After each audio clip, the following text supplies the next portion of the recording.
നിങ്ങൾ നല്ല പോസിറ്റീവായ കാര്യങ്ങൾ കൊടുക്കുക. ഈ സ്ഥിരം വിവാദങ്ങളുടെ പിന്നാലെ പായുന്നത് നമ്മുടെ സമൂഹത്തിന് ഒട്ടും അഭിലഷണീയമായിട്ടുള്ള ഒന്നായിട്ട് കരുതുന്നില്ല. അതുകൊണ്ട് വിവാദങ്ങൾ ഉണ്ടാക്കാൻ ശ്രമിക്കില്ലേ? അതൊക്കെ ഞാൻ സമ്മേളനത്തിൽ പറയുന്നത്. വിവാദം ഒഴിവാക്കാൻ വേണ്ടി ഈ ആശാസമരങ്ങൾ അവസാനിപ്പിക്കേണ്ട സമയമായില്ലേ? കുറെ കാര്യമല്ല, അവർ വെയിലത്തും മഴത്തും നിൽക്കുന്നു.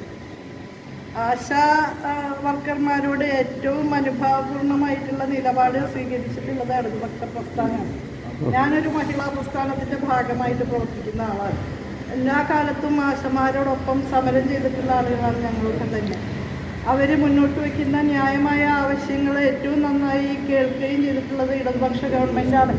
1000 രൂപ ഓണറേറിയം വാങ്ങിയിരുന്ന അവർക്ക് ഇന്ന് 7000 രൂപയാക്കി നമ്മുടെ രാജ്യത്ത് ഏറ്റവും ഉയർന്ന ഓണറേറിയമുള്ള ആശമാരായിട്ട് അവർ നിലനിൽക്കുന്നത് കേരള സർക്കാരിൻ്റെ അനുഭാവപൂർണമായിട്ടുള്ള സമീപനത്തിൻ്റെ ഭാഗമായിട്ടാണ്. കേന്ദ്ര ഗവൺമെൻറ്റിൻ്റെ NRHM ഒക്കെ ആയിട്ട് ആരംഭിച്ച NHM പദ്ധതിയുടെ ഭാഗമായിട്ടാണ് ആശാ പ്രവർത്തകർ വോളണ്ടിയേഴ്സായിട്ട് വരുന്നത്. ആ കേന്ദ്ര പദ്ധതി അവരെ വോളണ്ടിയേഴ്സ് എന്ന നിലയിൽ, സന്നദ്ധ സേവകർ എന്ന നിലയിലാണ് വിഭാവനം ചെയ്തിട്ടുള്ളത്.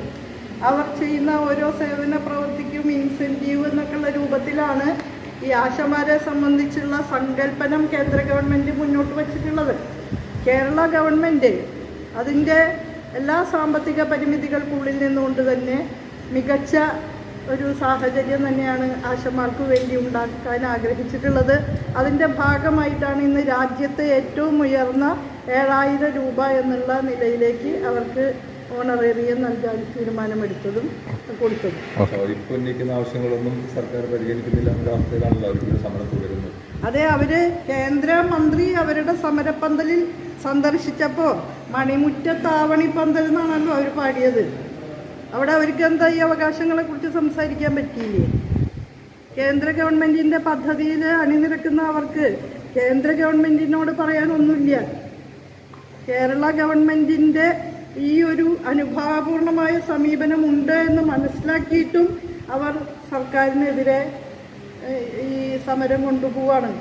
അത് ആദ്യം തുടക്കത്തിൽ SUCIയുടെ നേതൃത്വത്തിലുള്ള ഏതാനും ആശാപ്രവർത്തകരാണ് സമരം നടത്തിയിരുന്നത്. ഇപ്പോൾ BJP ആണ്, BMS ആണ് സമര നോട്ടീസ് കൊടുത്തിരിക്കുന്നത്. അത് വലിയൊരു വിരോധാഭാസമാണ്. കാരണം BJP നേതൃത്വത്തിലുള്ള കേന്ദ്ര ഗവൺമെൻറ്റിൻ്റെ ആഭിമുഖ്യത്തിൽ നടപ്പാക്കുന്ന പദ്ധതികളിലേക്ക് വോളണ്ടിയേഴ്സായിട്ട് കടന്നു വന്നിട്ടുള്ള ആശമാർ കേന്ദ്ര ഗവൺമെൻറ്റിൻ്റെ മുൻപാകെ തങ്ങളുടെ അവകാശം സംബന്ധിച്ച ഒരു ഡിമാൻഡും ഉന്നയിക്കുന്നില്ല. BMSൻ്റെ നേതൃത്വത്തിൽ കേരള ഗവൺമെൻറ്റിന് നോട്ടീസ് നൽകിയിരിക്കുന്നു. BMS മാത്രമല്ല, നമ്മുടെ പ്രതിപക്ഷം അംഗങ്ങളൊക്കെ ഒന്നാകെ അവിടെ പോയിട്ട് പിന്തുണ പ്രഖ്യാപിച്ചു. മാത്രമല്ല, എല്ലാ ഇടതുവിരുദ്ധ ശക്തികളും കൂടി മറവിൽ മുന്നണി രൂപീകരിച്ചുകൊണ്ട് അവിടെ ആ പാവപ്പെട്ട സ്ത്രീകളെ ഉപയോഗിക്കുകയാണ് ചെയ്യുന്നത്.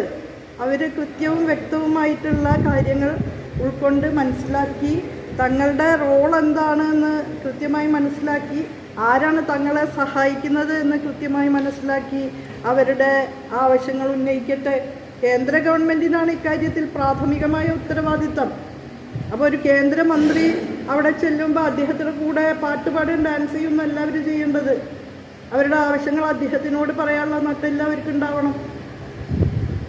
അതാണ് അതിൽ പറയാനുള്ളത്.